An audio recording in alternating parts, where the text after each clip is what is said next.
What's going on, everybody? Welcome in the Vikings now. But before we get into today's show, like I said yesterday, we are in a sub battle with our Falcons Today channel, and you guys did a great job. We really increased this lead. They were climbing on us. They were on our heels, and now we got a solid lead. But, guys, I want to beat them to 13,000 subs. So, as always, go down there. Make sure you guys hit that subscribe button. We'll be your one-stop shop for all Vikings news and rumors.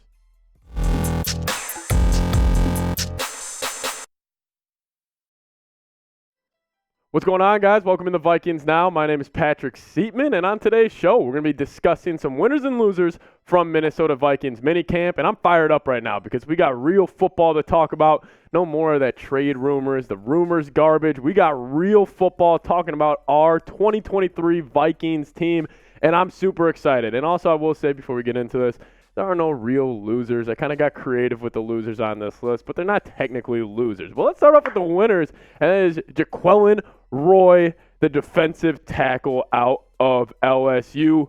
I love this guy, and apparently the reports are coming from Vikings camp is that he's been dominating. He's been actually getting a lot of first-team reps for that defensive line unit, which is huge. And this is what Dustin Baker, he's got boots on the ground right now at Vikings Minicamp, and this is what he had to say. Roy is a rookie, fifth-rounder, considered by most a raw developmental prospect who could hopefully take over starting duties in 2024 or 2025.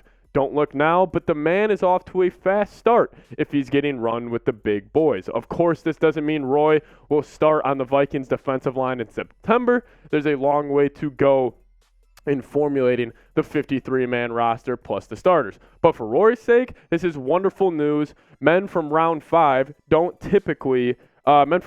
rarely out of the gate, nor do they usually earn first-team reps. So this would be a huge help for the Minnesota Vikings team. I really do believe it. Adding that kind of anchor for the defensive line unit would be massive. I'm a fan of Harrison Phillips. I'm a fan of Khyiris Tonga.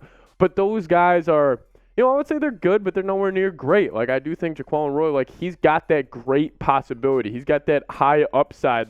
Heading into the season before last, he was supposed to be a first-round pick. That's what I love about what the Vikings did with drafting him and then adding in Andre Carter and Ivan Pace. Those are huge, high upside guys on defense, and Roy, he is that. And he would be a huge help to this Vikings defense. And I've always kind of made the comparison. The defensive line unit is the same thing as the offensive line unit in comparison of helping linebackers and running backs kind of create lanes and kind of just, make their job easier. And Roy, he'll definitely do that, especially for a guy like Brian Asamoah or Jordan Hicks. But in terms of Vikings rookies, what rookie are you most excited to watch this season? Besides Jordan Addison, I'll actually make that kind of a tidbit. You're not allowed to say Jordan Addison because I'm obviously very excited to watch him play as well. I'll go Mekhi Blackmon, but let me know which rookie are you most excited to watch play for the Vikings this season? Number 2, Akayleb frickin' Evans.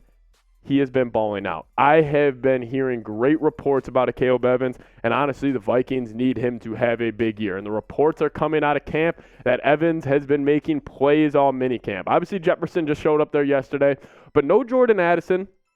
But he has apparently been going head-to-head with guys like KJ Osborne and, Jalen Naylor. There's been a couple clips about him really getting up there in their grill and just playing aggressive. And the thing I love about Akayleb Evans, and honestly why I'm a huge believer in what he does and everything, is that kind of swagger and that just demeanor. I've always said, for secondary players in the NFL, I want that Richard Sherman. I want that Cam Chancellor type of swagger. I just think, you got to be a dog to play defense in the NFL, and you especially got to be a dog to play in the secondary of the NFL, because the main thing with, corners and that's why I love cornerbacks in general, is, when they get beat, you're going to hear it. You're going to see the highlight. It's going to be very noticeable. But when they do their job, you don't really hear anything, and I love that out of kind of just the cornerback position. That's why I like Akayleb Evans, and I like his swagger, because this Vikings cornerback room, they're going to need him to step up. They really are. We talked about this a lot all offseason, how that's kind of the number one position in need, and in terms of position in need that needs a step up for this defense, it is that cornerback room. Byron Murphy, fan of his. I like him. He needs to step up as cornerback 1. Do I think he can do that? We'll see. But that Andrew Booth, Akayleb Evans, those second-year guys that Kwesi took last year, I'm so excited about these guys. They're extremely aggressive. They're extremely versatile, and they'll get up in your face, and they'll run that press man-to-man coverage that Brian Flores loves to run. Because as we know, Flores No safety help over the top. He's going to be blitzing a lot of the time. So a lot of it is just you're sitting down there in that stance, and you got to go mano-a-mano with that wide receiver. And I think Booth and Evans could both excel in that. And number 3, and the winners list is yours truly, Mr. Justin Jefferson, the best wide receiver in the NFL. And he has been absolutely firing me up because guess what? We got no drama over here. This isn't Buffalo, New York with the little diva going on and all the news around Stephon Diggs. No drama here. Justin Jefferson showed up to minicamp with no drama, with no baggage. He hasn't been paid yet, but he doesn't care. And I will just say, I love him. I really do just love Justin Jefferson. I love everything he's about. I love the way he's handled himself in this NFL or in a short start to his NFL career. I mean, we can talk about the production with Jefferson. I mean, almost going for 5,000 yards in 3 seasons, but it's the off-the-field stuff. Like little stuff like this when he's not getting paid and he's still showing up to camp with a big old smile on his face, making one-handed catches. I don't know if you guys saw that on Twitter. It was absolutely ridiculous. I just love him. And overall, he is the real deal. And I don't just mean, I feel like, and maybe it's just media members in general, I feel like we undervalue greatness. I feel like we undervalue the difference between good and great. I think 90% of the league can be lumped into or not, maybe not 90, so let's say 70% can be good, and then you have the 30% that, or 20% that is bad. But I feel like we undervalue that special 10% of greatness. And Jefferson is that. Whatever you want out of a face of a franchise type of player, whether it's a quarterback, wide receiver, edge rusher, whatever it may be, Jefferson is perfect, and he is truly special on and off the field. As just a leader, as just a weapon offensively to have. The way he's handled this contract situation, just thank you, first off, 18. Thank you, Justin Jefferson, for being just the mature leader that you are. I mean, I'm 23 years old. And Jefferson's 23 as well, except the thing is Jefferson's received over 5,000 yards in his career, and he's handled this perfectly, and he truly is a face of the franchise for the Minnesota Vikings. Truly special. Shout out to Jettas. Shout out to just handling this absolutely perfectly, and he deserves to get paid probably $35 million a year. I'll say that. He deserves every cent of that. But talking about Jefferson, predict the stats for next season. How many yards do you think he's going for? Do you think he has a chance to finally hit 2,000 yards to be the first NFL receiver in history to do so? Let me know. Predict Justin Jefferson's stats for next season. Number 1 loser right now, Kirk Cousins. Kirk Cousins, not actually a loser. Apparently he's been actually, absolutely balling out during minicamp. But he's a loser in this regard because we got this report yesterday from Ari Melrose. He said Vikings quarterback Kirk Cousins confirmed that he doesn't expect to have further contract extension talks this offseason, meaning he set out to play the final year of his deal and is now scheduled to be a free agent next offseason. This is big news, man. I mean, Kirk has been the quarterback for the past 4 years for the Vikings, but overall, I think this is the right call. I think the Vikings are handling this very well. Kirk is the definition of good. Can he be great?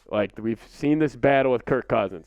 He is phenomenal at 12 p.m. on a Sunday. He looks like freaking Peyton Manning, but when the lights are the brightest, when it's those primetime games, those playoff games, he's really taken a step back. But from a production standpoint, that's the thing with Kirk is you know how many teams in the NFL wish they would have a guy that could go get them 4,500 yards, 30 touchdowns, 14 interceptions. Or the year before that, 4,200 yards, 33 touchdowns, 7 interceptions.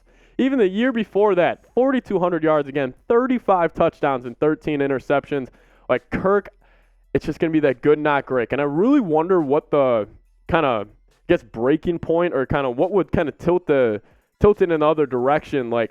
If the Vikings make the divisional, is that enough to get him an extension? If the Vikings make the wild card game, just make the playoffs, is that enough to get him an extension? Or is he going to need to make the NFC Championship game? So I'm very curious to see how Kwesi and Kevin O'Connell handle that. But my second loser on my list, Mr. Danielle Hunter. Danielle Hunter, we all know the kind of trade rumors surrounding him, and really nothing new has really came out besides apparently this report that the Vikings have talked about increasing his base salary. Obviously, Danielle Hunter set to make $5.5 million in this upcoming year. Darren Wolfson put this out there, and he said he does expect the Vikings to increase that base salary and try to work something out. Kevin O'Connell has said a quote that he says he hopes it works out. He hopes it goes in the right direction.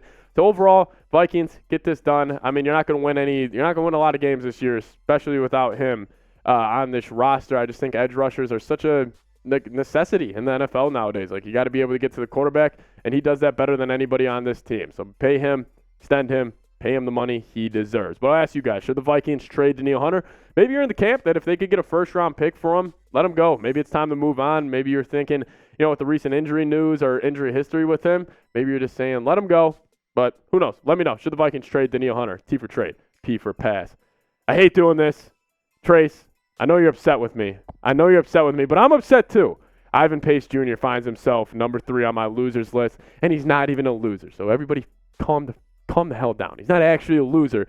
But Jordan Hicks, the reports are that Jordan Hicks, sadly, is getting the linebacker 2 reps, but apparently he looks pretty freaking good. Like, listen, this whole thing with Ivan Pace and Jordan Hicks, the battle for linebacker 2, I want Ivan Pace just because of his highlights and just of how dominant he was in college. But Jordan Hicks, he is the veteran. He's going to get those kind of first-team nod reps next to Brian Asamoah. But the reports are apparently Jordan Hicks looks good, so that's good for Jordan Hicks. But I guess maybe not too good for us Vikings fans who want to see Ivan Pace out there wrecking havoc. But overall, not really too worried about Ivan Pace. I think he's going to have a hell of a career in the NFL.